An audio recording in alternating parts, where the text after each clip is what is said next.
the Wednesday week. It's blue, it's white, it's effing dynamite. All right, good afternoon, good evening, good morning, if I'm coming in your ears at this time of morning. That's nice for you, isn't it? Welcome to the Wednesday week. My name's Dan Fudge, and it's just an intimate one today. And I promise we'll try not to do too much arguing. With me on the line, I've got Mr. James Marriott. You all right, brother? Yeah, it does. It normally does end up with us just quarrelling, doesn't it? When we do these things, it's just the two of us, and it's not like there's anything going on within our club at the moment that might possibly cause fans to argue among themselves or anything like that. I reckon we'll be fine. We'll be fine. Yeah, I think we're going to be all right. I think in terms of the spectrum of the people that host on this podcast, I think you're at one end and I'm at the other when it comes to heart over head and pragmatism over passion and the rest of it. Do you know what I mean? I think we've.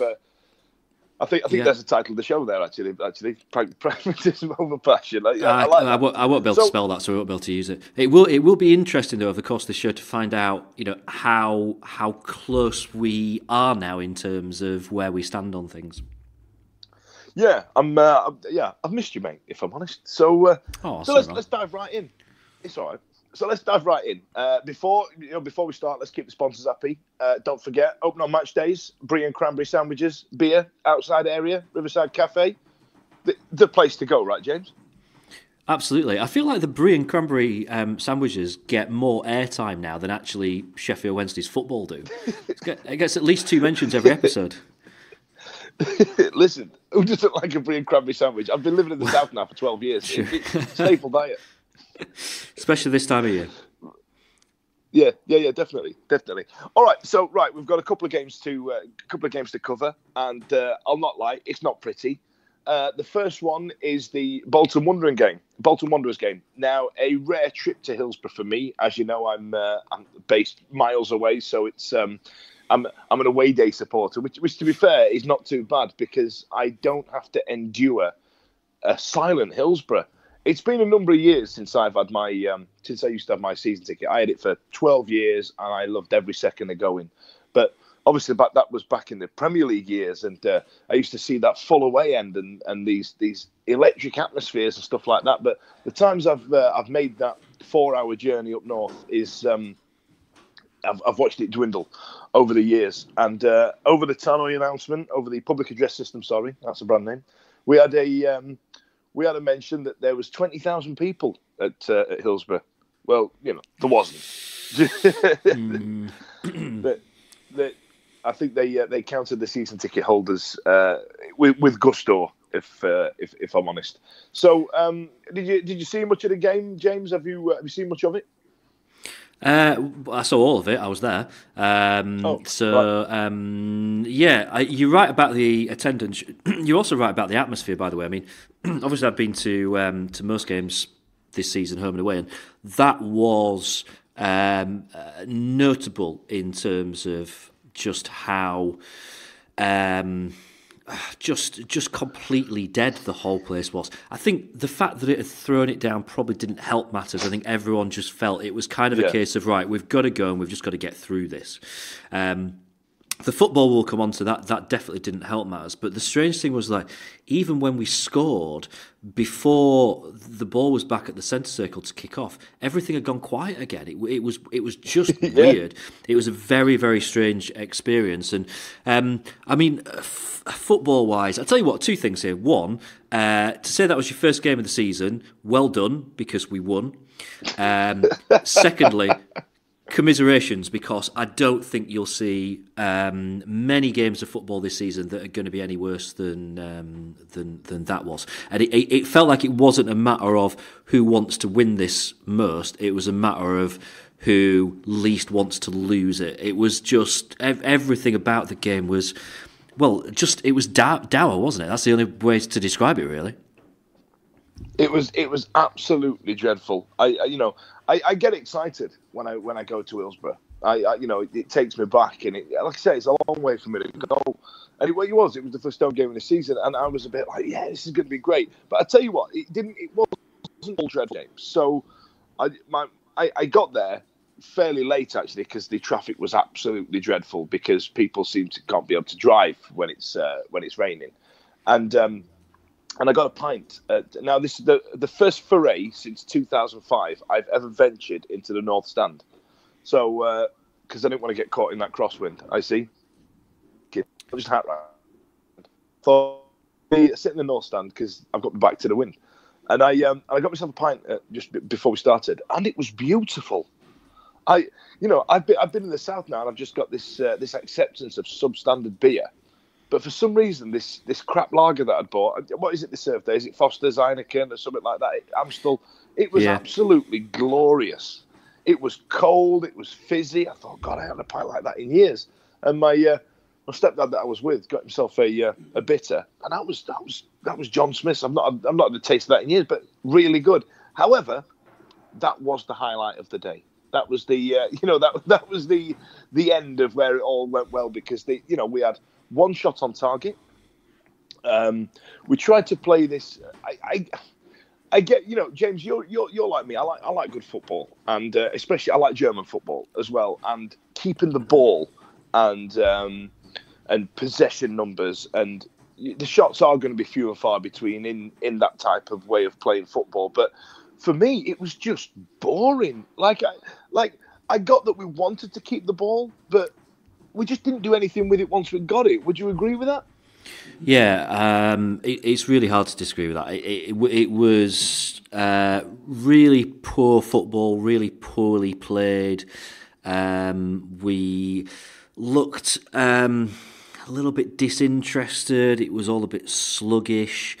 It was really lacking in any kind of creativity or any kind of imagination.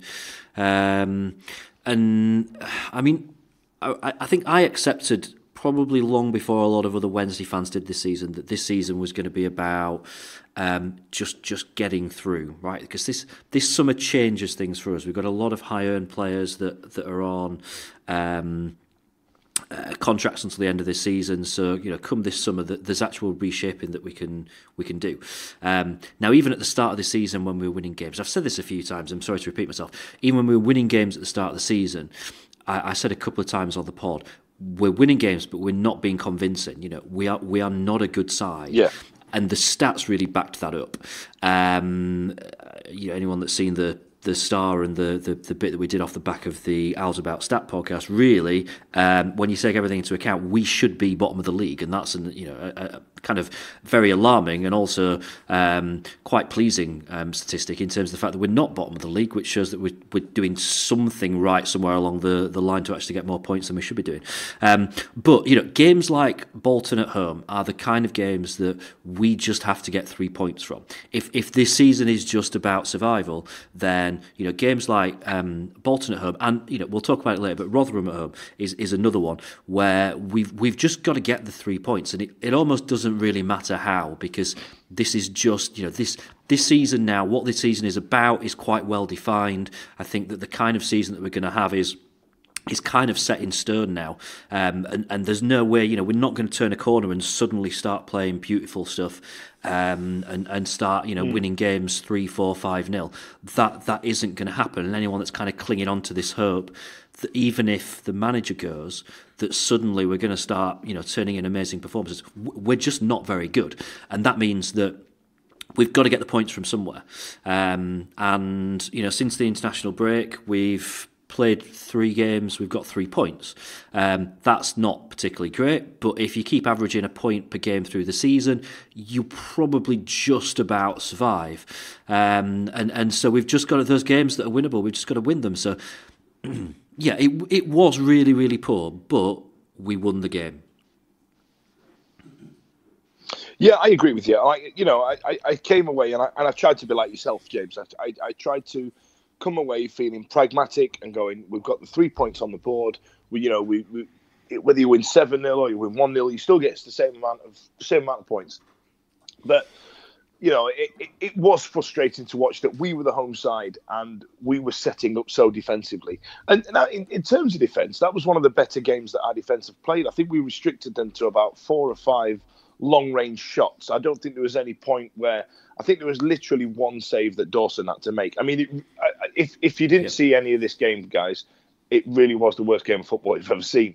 And there was one shot that Dawson made where he caught it in midair and it kind of pushed him back about a yard. It nearly pushed it. He'd hit it that hard. I got a great view of it, but yeah, it wasn't. But we came away with 3 points. Forestieri, I thought looked great when he came off the bench. Barry and Reach and Forestieri all of a sudden started playing neat little triangles as opposed to a barren Hollywood ball and a Reach charge through the middle. All of a sudden we were playing football when Nando came on. But yeah, it was a dreadful day for everybody else at the office, but a good day at the office for Sheffield Wednesday Football Club in terms of their survival, if that makes sense. But yeah, it was what it was. There was a point where, if there was 20,000 people there, all I could hear was Tango, who was right next to me, and a guy selling programs. I've never heard anybody shout that loud in my life. Like, it was just incredible. Well, I'm not happy about this though, because the normal guy's gone. So the normal program, that guy, he wasn't there, and I've not seen him for a few games now. And it was this new guy who's like, program £3. It was a new guy, and it's like, hang on, this is like when they stopped doing the Mr. Meadows announcements in the 90s. It's like it's messing with the space-time continuum of being a Sheffield Wednesday fan. When you sit on the North Stand, even if it's a crap game, you've always got the thing to look forward to when the programmes guy comes round, and then everyone that sits round you starts shouting it as well, and it's like that's sometimes is the highlight of the match. And now it's gone. It's just the program £3 guy. Like, what? Come on, you've got to come up with a better catchphrase than that. Yeah, he's going to need a new one. He was loud as well. And then the hilarious bit is nobody took him up on one, apart from one guy about 5 rows behind me went, yeah, pal, there you are. And he ignored him, just carried on. So the only sale he was going to make, he missed, which I enjoyed. But anyway, let's put a pin in that. 3 points, job done at the office. We're in the ascendancy. We've stopped a 5-game rot. So I was. Is that what it was? Yeah, it was 5 games. So let's move on from it. Let's capitalise. Let's build. We finally got. We know where we're going with it. And then in the interim between Bolton Wanderers and the next game we'll get onto, the Blackburn game, there was I think it was a tweet. Now I don't, you know me, I'm not one for believing everything I see on the internet. A lot of things didn't happen, but there was one that mentioned that Sammy Hutchinson, somebody had ran into Sam Hutchinson, and it was a screen grab of a text message conversation saying that he wasn't allowed to play anymore because he got an appearance bonus, and we're not allowed. We can't afford to pay it to him, and he's probably going to be going to QPR in the window in January. Did you see this, James? Do you give much credence to it? What do you reckon? In very simple terms, no and no. I didn't see it. Do I give it any credence? No. I think there's people that just kind of do anything for a bit of attention on Twitter. The current trend over the last couple of days, for some reason, seems to be people sending private emails to the club, but then taking screenshots of them and putting it on Twitter. Including the favourite one that I saw yesterday, which actually started with the sentence, "I'm sending you this email rather than sounding off on Twitter, as that's what you've asked fans to do." And then a screenshot of the entire email that was posted on Twitter. I was like, the irony of that is not lost on me. No one else seemed to pick up on it, but I thought that was brilliant. So, no, I mean, look, there's an issue, isn't there? When a football club is in as bad a form and a bad a place as we are now, then, things just happen, and, people kind of say things and stuff just to try and just whip up some fever or something. I don't know. I don't buy it. And to be honest, it doesn't matter. Sam Hutchinson's not playing. The reason why, I don't know. If the club tell us, then I'll think about it then. It's pretty obvious that we're not going to find out. If he leaves in January, then so be it. But right now he's not part of whatever it is that we're doing, and isn't going to be until either the manager changes or something else changes. I honestly don't think that it's going to be down to appearance bonuses. I think that that's something that gathers a bit of traction, that people that are trying to think of reasons why this could be, and it's a valid enough reason to think why it could be. But I don't think that Mr. Chansiri's talked before about he would rather breach FFP XP and get told off for it than be told what he can and can't do and stuff like that. That's just kind of the way that he is. He's point blank refused to sell players before because of it. I can't see that he would lay down a lot. There's certain players that we can't play when we're in as bad a form as we are, just because of like appearance bonuses and stuff. He's got other business interests. He could just pay it from a different business, just as a one-off payment. Also, he's just not. Yeah. I can't see it. All right. Well, I agree with you. I think, but yeah, like you say, the email was my favourite. The social media one. I don't want to sound off on social media, but here it is on social media. So have a look at that one. But the Sammy Hutchinson rumour, it just seemed to gather a bit of traction in the interim between the two games, and it just seemed like an easy, lazy rumour to make up. Do you know what I mean? It seemed like, when he used to play West London, so he was at Chelsea, so he clearly lives around there. He's got family. What club at his level is round West London? QPR. Yeah, let's go with that. Yeah, that's it. Let's do that. QPR. Yeah. QPR. Do you know what I mean? It just seemed easy. I'll tell you what, James. I'm gonna go straight into the Rovers game. I'm gonna skip a bit and I'm gonna come back to it because obviously I think this is probably where you and I will talk a bit more. But let's cover the Rovers game first. So let's go into it. So we've stopped a 5-game rot. We've got a flamboyant 1-0 victory against Bolton Wanderers at the mighty fortress of a packed Hillsborough. Before the game started, how did you feel this was going to go?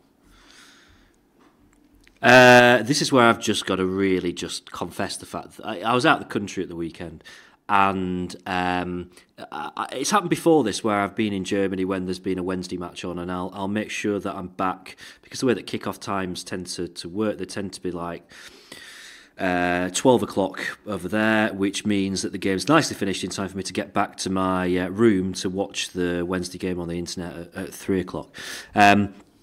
I didn't bother. I didn't bother going back to watch it. I couldn't get up enough enthusiasm to kind of leave the pub full of friends that I was in, who were celebrating a hard-fought 1-1 draw for St. Pauli, to kind of go and watch what I just kind of assumed was going to be another dire game of football. Beforehand, I can't say I'd given it that much thought. I flippantly said to a couple of friends, I got a couple of friends who were going to go, and then there was some issue which meant that they were really struggling to get there, and I was like, but we're probably going to lose, why bother?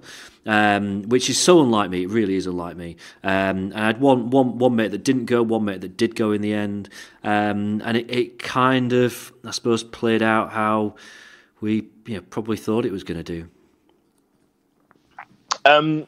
Well, yeah.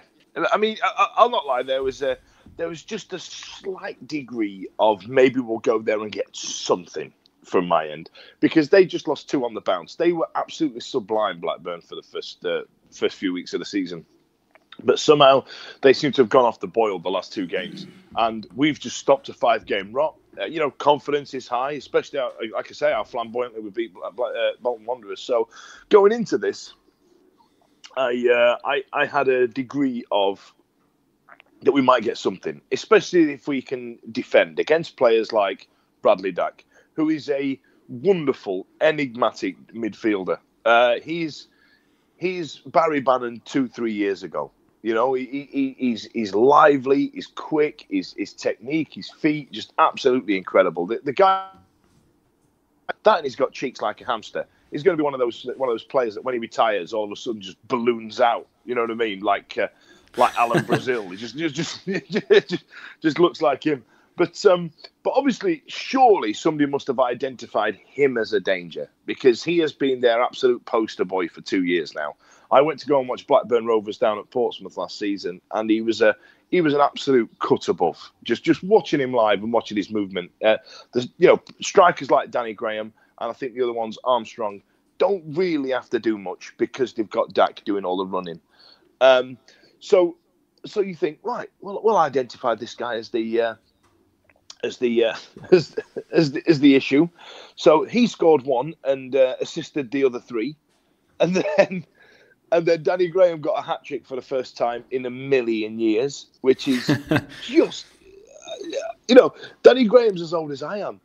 You know what I mean? And one come off his ass, one come off his leg. And, the static nature of our defence, watching players like Dak dance around them, is frankly embarrassing to watch. Have you? Did you see the goals? No. Again, this is where I have to confess I've not watched the highlights back. Right. I'm not going to watch the highlights back. I'm just not prepared. I even though I'm here doing a Sheffield Wednesday podcast, I should make the effort to do it. I'm not prepared to give up 15 minutes of my life to watch them. However, I've seen two things. I have seen the Jow goal, because that was tweeted quite a bit over the weekend. Brilliant. I'm sure we'll come on to that. Yep. The other thing that I've seen is a screenshot of a pass for one of the Blackburn goals, where we've got 4 defenders between the ball and the Blackburn player, and this resulted in a goal. Now, I've not seen it. It's really hard to. It's like one of those. Do you remember Question of Sport when they used to do a "What happens next" kind of thing? What happens next? Where you think, well, I can tell you what doesn't happen next. He's not going to score. That is it. There's no chance. They can't get the ball past 4 defenders and then score. And lo and behold, what happened next? Blackburn scored. So they're the only things that I've seen. I've heard from a few people that it was probably as bad as we've been defensively this season, and herein lies a real worry, because we are at the point of the season now where we should be starting to get better defensively, right? Teams start the season with a bit of a wobble, and then you come into this Christmas period. It's dead important, Christmas. Firstly, you're allowed to look at the league table again, permission granted, and secondly, it's where you see teams that have made that poor start, they turn things round. We're approaching that period getting worse rather than getting better, and that's a real problem. Can you go to a place like Blackburn and score twice and then lose the game convincingly? That shouldn't happen. At least when we lost to Norwich, we didn't even score. It was just a second half complete collapse. That was a game where actually we created chances. We scored 2.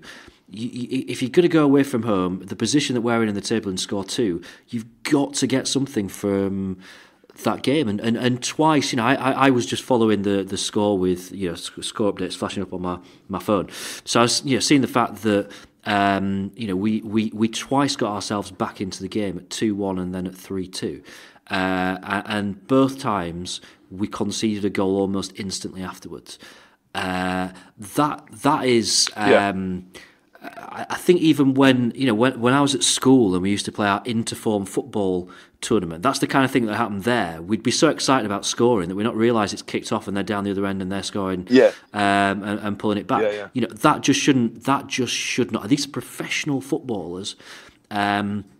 And actually, all credit to Blackburn, because what Blackburn have done is they've done the homework and they've seen the fact that we are incredibly susceptible in certain situations, mainly the whole match, but specifically when we've just scored. We lose focus, we lose concentration really, really easily, and you can cut through us like a knife, and that's exactly what happened. And that just shouldn't be happening. There's no other way around that than just saying it should not be happening. And even Ipswich, who are bottom of the table, they would be expecting, if they've got those kind of issues and those weaknesses and those fragilities, they would expect that they'd be getting it sorted by now, and we're showing all the evidence of going in the opposite direction and things getting worse defensively rather than getting better defensively, and there isn't a happy ending to that. I agree with you entirely. We should. I think homework is the best way you put that. Like, I know about Bradley Dack. You know about Bradley Dack. We know that Danny Graham has scored goals at this level. We know he has. Does the gaffer know that? Do the people around him know that? Or do they care? Do we focus too much on what we're doing as opposed to what the other team are capable of? And you're right. I think they looked at us and they went, well, Tom Lees has got the turning circle of a tractor. Let's just slot it down the left-hand side of him. And then, hey, you quick lad, get in there. Do you know what I mean? It was as simple as that. And the 2 goals we scored were just far too little, far too late. Zhao scored an absolute screamer, which, let's be honest, is just hit and hope to try and get something on the board at that late on in the game. Great goal, don't get me wrong. But when it's that late on, it's just here, let's just have a shot because we haven't had one all game. And then the Barry Bannon one was just an absolute bludgeoning, which I was surprised it wasn't. It was a textbook Atinubu goal, if I'm honest. And they were akin to this new practice that they call in America. Are you familiar with this term, edging?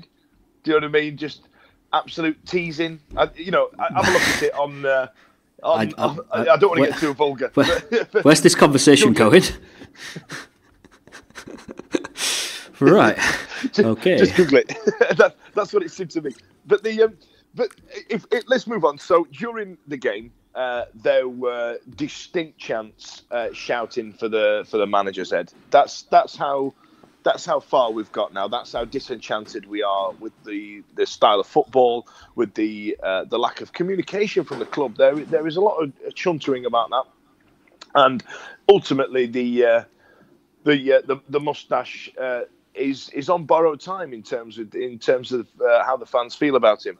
So I wanted to bring your pragmatism in on this one, James, because I feel that it's something that you will come at this a lot different to your average man on Twitter would, for example. So we've lost 4-2 to Blackburn. We're shouting Joss out. What do you feel about it? If I was there, I wouldn't have joined in the chants because I've never done that. I've never joined something like that during a football match. And I get the fact that it's kind of an act of protest as much as anything from fans, and that fans are frustrated. And I wouldn't have a go at anyone else for doing it, but I wouldn't have joined in personally. Yeah, I mean, look, it's been a long old journey. Take you back to the dizzy heights of when we won 2-1 at Bristol City. And we went 6th in the league. And all the talk after that was what a really solid job Jos was doing with the resources that we got and balancing the younger players and the more experienced pros, and how there was a bit of a positive vibe, and it seems like that was the real kind of the top of the mountain. And since then, it's been not even a steady decline, it's been a real rapid decline. It's all gone wrong, and it really has all gone wrong. And Jos himself said, I don't become a bad manager overnight. You were all singing my praises a few weeks ago. The problem's been that there's been very glaring things that have been done by the manager, and I'm talking about team changes and selections and things like that are going to leave you open to criticism if you're not winning games. If you're not winning games as badly as we've not been winning games, we've been losing games really badly. We've even been winning games badly, or winning a game badly. Then you've got to expect that. And my worry for me is two things. First, as I say, the Blackburn game, we're getting worse rather than getting better. Secondly, I'm not seeing any evidence at all that this is a guy that's got a hold on what exactly is going wrong. The language that he uses, the words that he uses, are very flowery, middle of the road. We must do better. We know we're not good enough. That's we can all sit at our jobs and say, yeah, sorry, I know I didn't do that well enough. I've got to do it better. And if someone says that to me, I say that's lovely, but they're just words. What exactly are you not doing good enough, and what exactly are you going to do so that next time you make it better? And these flowery words like better just don't mean anything. Say we've got to do better, it doesn't mean anything. And Jos doesn't seem to be putting much forward in terms of anything to make me believe he's a guy that knows exactly what he's trying to do, and it's just a matter of it clicking into place. Like I said, it's getting worse. It's getting worse rather than getting better. It does. Here's where I've got to come in from the other side, though. Right? Do I think that if we change? If a new manager comes in tomorrow, is it magically going to improve and get better? Because I just can't. You hear the names that have been mentioned, and people can say, "Oh, get Mark Hughes and he's got Premier League experience." We haven't got the budget. If fans are going to believe that we're not playing Sam Hutchinson because we can't play him a few grand bonus for appearances, but reckon we've got the money to go and get someone that's been managing in the Premier League for the last 10 years, wake up, guys. That it's we're just not dealing with those kind of budgets. And if we do, and we can go and get someone like Mark Hughes. We could go and get someone like Jukanovic. It's not out of the realm of possibility. But we would basically have to sell a player in January. It's an extra player that we've got to sell in order to balance those books, because the EFL will not accept us saying we're going to get promoted this season, therefore you've got to let us off what's going to be an expected breach in our accounts. They'll just say no chance. You're more likely to be going down than going up. You've got to make the books balance by the end of the season, or that's it. You're in embargo. You'll get fined. You'll get this, that, and the other. So yeah, I don't know. It's Jos really should be going, right, and there's no, I've tried to believe in him, I really have, and I kind of conceded to myself a few weeks ago he was probably the wrong choice for the job. He seems to have lost pretty much everything now. He seems to have lost the team. He's certainly lost the fans. I'm not even sure that he's still got the support of the boardroom, of his boss, effectively, because you would think that DC has been quite quick to come out with public statements before. He came out with a public statement in support of Carlos a couple of times when things got bad. He's not said anything about Jos, which to me says he's probably doing what he should be doing, which is getting a new manager and the correct new manager lined up before he sacks the current one. And I hope, I've got my fingers crossed as I say that. I hope that's what's going on.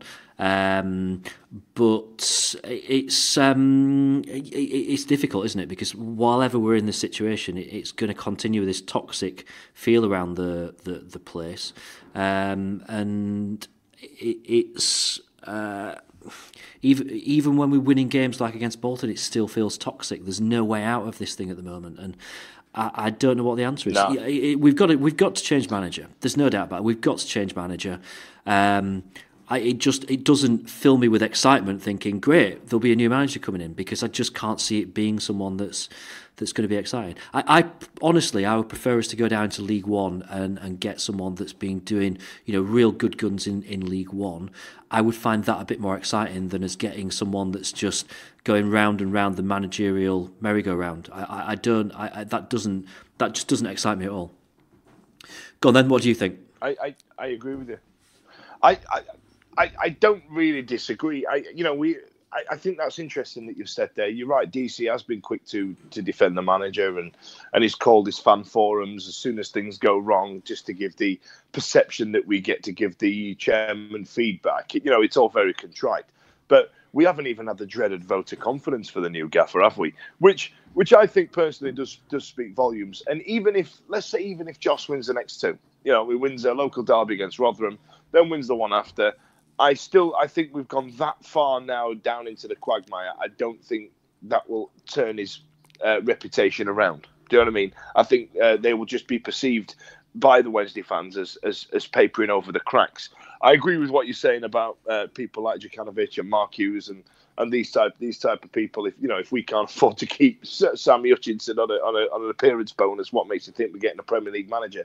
But there does need to be a change made. My concern is that we're just going to get one of these also-rans that nobody's ever heard of, just another guy to turn up for a year and then just leave again. I think Watford went through a period of it, didn't they, at some point? I'm trying to think of some of these other clubs that subscribe to these companies like Doyen, where it's just like, well, we've got this guy. Yeah, give him a go. All right, that's not worked. Next one. And these clubs don't go anywhere. It's only when they've had some settled structure have they actually managed to romp themselves up the league. But for me as well, I'm all for pragmatic style of play. I'm a football fan. I enjoy watching football, and I like it when some teams are absolutely getting spanked but end up winning 1-0 the ball away, and they've just been great in this little corner. I look for that and I find it exciting, but this style of play isn't engaging the fans, especially when we're at home and we're playing somebody as dreadful as Bolton Wanderers, and we still can't get up for it and play some football that's going to engage the fans. We had a perfect opportunity that night against Bolton to really get somebody singing and get some people dancing and come away with something going. But what we did was play keep ball. badly, which is a little bit frustrating. Now, Joss has also come under a bit of grief for his perceived lack of passion, because he's not jumping around on his seat and getting around. That's nonsense. Do you know what I mean? It's just he's a bloke. Some people like jumping around, some people don't. In fact, you and I have worked in corporate environments, James. Normally the people jumping around and shouting and screaming are the ones that are trying to cover up their mistakes. Like Alan Pardew is a great example of that. He gets up, starts screaming and shouting, does his little dances just to try and get away from the fact that he's actually a terrible manager. Do you know what I mean? There's not really succeeded wherever he's been. So, but also for me, I've seen get brought into it. Is he a? And God, it's awful to say. I know if we still had Lord Hillsborough on this show, he'd be going nuts right now. But is he a hark back to the past? For example, what does he know higher than League One? Really, what is his credentials to take us to that next step that we want to get to take us into that the upper echelons of Championship football and to inevitably to the Premier League? Does he know anything about that? Are we stuck in the past by having him in situ? I mean, personally, I can't think of anybody better to tell a group of young kids, which is what we've got, what it's like to play for Sheffield Wednesday. But then I also said that when Stuart Pearce got the Great Britain and the under-21 England role, because who's better to tell people what it's like to play for England than Stuart Pearce? But those jobs have both gone to shit. So, is there an element of that to it, do you reckon? Well, look, I mean, to answer that question, who's better to tell young England players what it's like to play for England than Stuart Pearce? Well, I'll tell you, Gareth Southgate, because he's got a brain, as well as having passion and being able to convey his ideas. So just going all out passion doesn't work. You need having passion's fine, but it doesn't equal success. It does equal keeping fans happy some of the time. But I'm reminded of the fact that when I used to work in at the local radio station in Rotherham, when Steve Evans was manager, right, and he was he'd taken them from League Two all the way to the Championship. But when they weren't doing very well under him, he was universally disliked by fans because of the fact they saw him as a clown who was dancing around the touchline. His pants were literally falling down as he was dancing around on the touchline. And that's because that kind of passion and stuff like that only takes you so far. So anyone that's kind of trying to come up with someone that we should appoint on the basis of the fact that they've got passion and they've got this, that, and the other is silly. And some of the names doing the rounds this week, Chris Waddle putting his name forward, is just ridiculous. But right, here's where this becomes a real problem, because this appointment, whenever it comes round, is so important. And this is why I hope that what's happening at the moment, and has been happening for the last 2 or 3 weeks, is that DC and the rest of his close team are looking around at a lot of options to find the right person, because we are in a project, and the project with Jos hasn't worked, and there's no way of flowering that up. And actually, I know we kind of sort of took the mick a little bit. One of the emails to the club that someone took a screenshot of and put on Twitter the other day, which actually started off by saying that this project, 12 months in, hasn't worked. That's true. That's correct. It hasn't worked. Yeah. It hasn't worked. Yeah. The idea was right. Email, the idea was, a lot of them have been. I just think you don't necessarily need to stick it on Twitter. But look, the situation that we're in is where still at the beginning, but not right at the beginning. We're still in the early stages of a huge rebuilding program, and we need the right manager that can see us through that. So the right manager that can deal with the players that we've got now and get us enough to make sure that we survive this season. But then we know can also lead a rebuilding program that's going to be painful for a couple of years. We might have a couple of years where we feel like we're underachieving, but at least we feel like we're getting somewhere, like we're making some progress. We've got a churn of players. We've got the old guard moving on, and new players coming in who are bringing something exciting. They're bringing some positivity around the place, and they're at an age and a point of their career where we can see them getting better rather than getting worse. We're looking at players now that a lot of them we're only going to see them get worse, and we need players, and we've got some, but we need more players in that we could only see them getting better. And that's a huge project, and what we can't do is just grab anyone off the managerial tree and say, right, just keep us up this season, because then we've got to do this all again in the summer when you know, we need that next person to come in that can lead that rebuilding project. That project needed to start last summer. It should be ongoing now. If we've got to change manager, then it needs to start this minute. It needs to start straight away, and the manager needs to be an absolutely integral part of that project to figure out, right, who are we going to be next season, who are we going to be the season after, and then when we get to that point whereby, right, okay, financial fair play starts to relax a bit after those couple of years, and it allows us to start making some movement and to start, you know, spending a little bit more money. Let's do it better than we have done for the last 3 years, but let's do it. And that all that planning needs to start now. You know, we need to have a 2-year, 3-year, 4-year, 5-year plan, rather than just, well, let's just go and grab Mark Hughes because he's out of work, or let's just go and grab you know, any manager that you can name who's out of work. Because you know, Martin O'Neill, great, he's got experience. Is he the right person to lead you on this 4 or 5 year project? He's going to be ready to retire after too much longer. You know, some of the names that are just knocking around, you just think they can't possibly be the right person for the magnitude of project that we've got. Now, as football fans, we're not good at seeing that bigger picture, because all we see is the fact that we're playing rubbish at the moment and we should be playing better, and that's true, we should.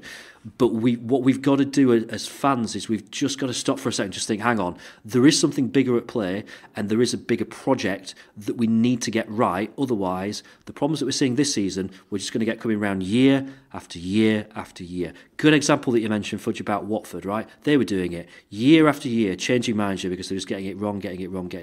Then they spent a bit of time and they got the right guy in, who ironically is one of the people that's out of work now, and he's been linked with us. But you know, they got the right person in that could take them to where they needed to get to, and things fell into place.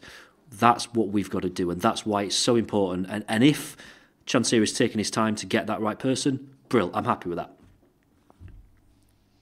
I get what you're saying there, James. I agree with you. I really do. But, you know, I've got to see it from the Sheffield Wednesday fans' point of view, especially those ones that are a similar age to you and I. The ones that have been through a rebuilding project when we got relegated in 2000. The rebuilding project when we got sent down to League One. The rebuilding project when we went back up to the Championship and finished mid-table. Then the rebuilding project when we went back down in 2010. That, you know what I mean? I can't... How many more rebuilding projects do we need as a fan base? It's one of the most frustrating things to keep having to go through. And then finally, when it looked like we were going somewhere, we just didn't capitalise on it. All of a sudden, we became the perceived also-rans of the competition. We became the new Derby County. You know, the ones that, and Leeds United, the ones that look like they're going to wipe their feet on the Premier League and seem to bottle it every year. We're not even that anymore. We know Derby and Leeds are still doing it, and they've been doing it for a serious amount of years now. But we've just absolutely fell away because we, you know, the perception is we threw our eggs into one basket in terms of buying the age of the players that we did. But and don't get me wrong, I do believe that there is an element of unlucky to Lukai as well, given the injury problems that we've had in the last year. But you know, I want another rebuilding project, and I think you're right though, James. The problem is I don't see any other way. You know what I mean? No, there's not a magic wand. There's not.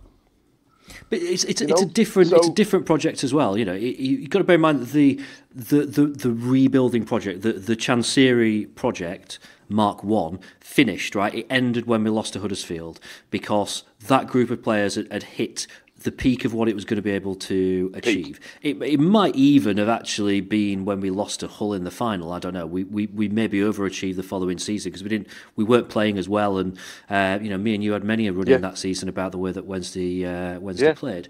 And what we actually did is we went for the spaffing your load approach, which a lot of clubs do, where you spend pretty much everything you've got in 18 months and hope it's just going to be enough to get you over the line. And that culminated in buying Jordan Rhodes, which we didn't need to do. We were doing all right in the league, but we bought him because we thought that this is the thing that's going to get us over the edge. And it nearly did. We nearly beat, you know, we should have beaten Huddersfield. If we had, I think we'd have beaten Reading, we'd be in the Premier League. But it didn't work. And so what happens then is that you've got this big period of retreat. It's inevitable. There's no way around it. Football now works in 3-year cycles because of FFP. If you don't like it, go and watch a different sport, because that is how it works. And our 3-year cycle started 18 months ago. We've got another 18 months of it to kind of get through, possibly a little bit longer because of the transfer embargo and the kind of knock-on effect of that. It's probably another 2 years, and then we're ready to go again. And we've got to go again differently. What we need to do in that period is not then just go and spaff all our load again, because it didn't work first time. There's nothing to say that it's worth doing second time, and I don't think fans will stand for it second time. If we go back now, no fans would say that buying Alban Abdi for $4 million would be a good deal, or that buying David Jones for $3 million would be a good deal, or paying the best part of $10 million for Jordan Rhodes would be a good deal.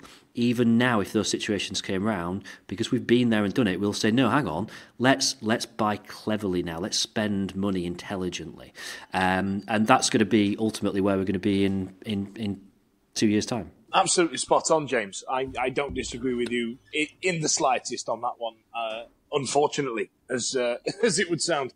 Now, I tell you what, now, listen, that's going to get discussed across pubs across South Yorkshire, no doubt, probably before the game against Rotherham on Saturday. Now, James, you've got some other projects in the midst, haven't you? I've seen your name all over the place, all over Twitter recently. Yeah, I've turned into a bit of a podcast whore. The big project that's about at the moment is Al's About Start. It's kind of, if you remember the FFP podcasts, there's James Allen, who's over in New York from Al's Americast. There's Peter Lohman, who's in Denmark, who does a lot of stats stuff on Twitter. And there's me. And we have this kind of WhatsApp group that we're always discussing kind of, what the stats are telling us and stuff. And we kind of thought, actually, what we should do is we should get around to just recording it, just the conversation we have on WhatsApp, let's have it on Skype and record it. That's kind of what we've done, and it's gone down pretty well. So that's going to be a regular monthly thing, just kind of looking back over the month just gone, and also kind of spotting the trends over the course of the season, which at the moment you can probably guess are not brilliant. And we should actually be bottom of the league, which I mentioned earlier. So if you've got a copy of the Star from, as we record this, from today, which is, I don't know what day it is, Tuesday, then there's also kind of a written bit in there as well, which is kind of on the same sort of lines really about what the numbers are telling us. So if you kind of think stats is all kind of geeky nonsense and rubbish, trust me, it's interesting stuff. I'm not a huge stats person, but I do find them quite interesting. Peter and James are the real experts, and I just kind of bring the whole thing together, I guess. So, Al's About Start, if you want to have a listen to it, if you're a Wednesday week subscriber, you'll already have it waiting for you in your inbox. Have you all of a sudden turned into the podcast version of U2? Just turning up in people's phones. Is that what it is? Yes, that's it now. Yeah. All right. Remember that. Look, yeah, good. So, all right. Thank you very much for listening, boys and girls. I hope we've made your trip to the game, your car journey. I hope we've made that a little bit more, depressing, to be fair, listening to all that lot.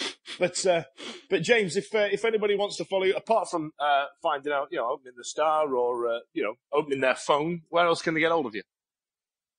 On Twitter at James Marriott, where I will be not getting excited about the Rotherham match, probably not getting excited about joining Luton in the Cup because I don't believe in the magic of the Cup, but probably arguing with lots of people about whether the FA Cup's a waste of time. That's some early bar humbug there for Christmas, boys and girls. So thank you very much for joining us, and we'll see you next week. Keep up to date with the Wednesday Week on Twitter at TWWcast or on our website, thewednesdayweek.co.uk.